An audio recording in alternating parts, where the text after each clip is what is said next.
एक गांव में औरतों की चोटी काटने की घटना होने लगी थी। जैसे ही रात होती, एक चुड़ैल अपने हाथ में खंजर लेकर आती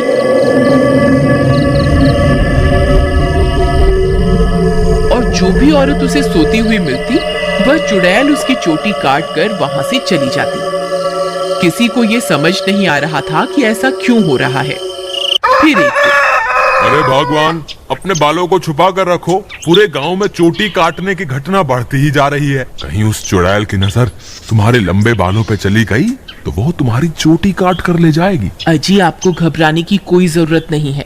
किसी चुड़ैल की इतनी हिम्मत कहाँ कि वो मेरी चोटी को हाथ भी लगा सके। अच्छा, ये बात है। जैसी तुम्हारी मर्जी। मेरा काम था तुम्हें होशियार करना। अगर चोटी कट गई तो फिर मेरे पास रोते हुए मत आना। इतना बोलकर भीमा वहां से चला जाता है। फिर रात होने पर वह चोटी काटने वाली चुड़ैल फिर से गांव में आती है। वह अपने शिकार को इधर उधर ढूंढ रही होती है। तभी उसे एक घर की खिड़की से एक औरत सोती हुई दिखाई देती है। वह चुड़ैल उस घर में घुस जाती है और उस औरत की चोटी काट लेती है। जैसे ही औरत की चोटी कटती है, उसकी नींद खुल जाती है। हे भगवान, ये चुड़ैल अंदर कैसे आ गई? हाय, मेरी चोटी कहाँ गई? अरे मर गई रे, इसने तो मेरी चोटी काट ली। तभी वह चुड़ैल उसकी चोटी को लेकर वहां से उड़ जाती है। तभी वह औरत उसका पीछा करती है, लेकिन वह चुड़ैल अंधेरे में कहीं गायब हो जाती है। तभी उसका पति भी उसके पीछे पीछे वहां आ जाता है। क्या हुआ मीना, तुम अचानक इतनी रात को यहाँ क्यों भाग कर आ गई?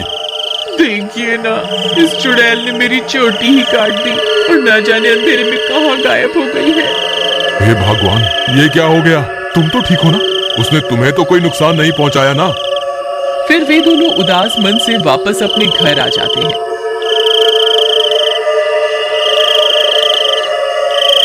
अगले दिन सुबह होने पर मीना की चोटी कटने की बात पूरे गांव में फैल जाती है। सब लोग उस चुड़ैल के बारे में बातें कर रहे होते हैं। फिर भीमा को अपनी पत्नी की फिक्र होती है, तो वह अपने घर की ओर चल देता है। घर पहुंचकर वह अपनी पत्नी के कमरे में जाता है तो देखता है कि उसकी पत्नी अपने बालों को संवार रही होती है। अरे सुमन, तुम्हें पता चला? कल रात को मेरे दोस्त मोहन की पत्नी की चोटी उस चुड़ैल ने काट ली। मुझे तो तुम्हारे लिए बहुत डर लग रहा है, कहीं वो चुड़ैल यहाँ ना आ जाए। अजी, हमें घबराने की कोई जरूरत नहीं। आप डरिए मत, मुझे कुछ नहीं होगा। सुमन, तुम्हारे बाल तो दिन ब दिन लंबे ही होते जा रहे हैं। पहले तो ये इतनी तेजी से नहीं बढ़ रहे थे, ये अचानक से इन्हें क्या हो गया? अजी, मैं अब अपने बालों की कुछ ज्यादा ही देखभाल कर रही हूँ ना, इसलिए। ठीक है, ठीक है, तुम अपना ख्याल रखा करो। मैं अपने दोस्त मोहन से मिलकर आता हूँ।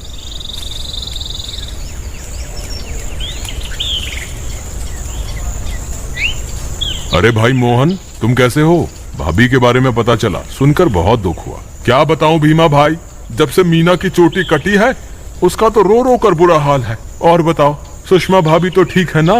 अब तुम्हें भाभी का बहुत ज्यादा ख्याल रखना होगा, कहीं चुड़ैल उन्हें अपना अगला शिकार न बना ले। तुम सही कहते हो भाई, मुझे भी बहुत फिक्र हो रही है। ठीक है, अब मैं चलता हूँ। तुम अपना और मीना का ध्यान रखना। फिर इतना बोलकर भीमा वापस अपने घर आ जाता है।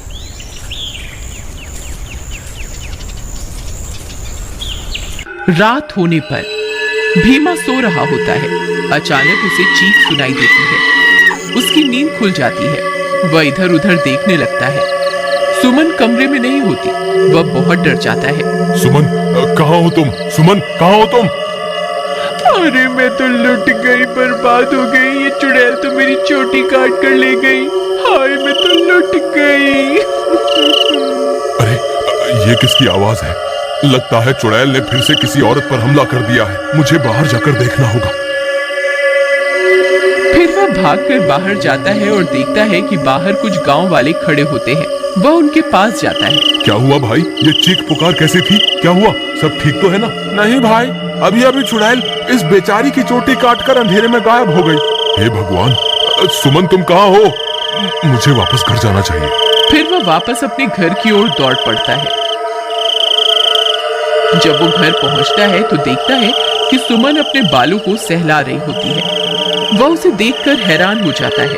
सुमन, तुम कहाँ चली गई थी? तुम्हें पता है अभी चुड़ैल ने फिर से किसी की चोटी काटी। क्या तुम्हें बिल्कुल भी डर नहीं लग रहा? सुमन उसकी बातों को अनसुना कर देती है और खुशी खुशी अपने बालों को सहलाती रहती है। सुमन के बाल अब और भी लंबे हो चुके होते हैं।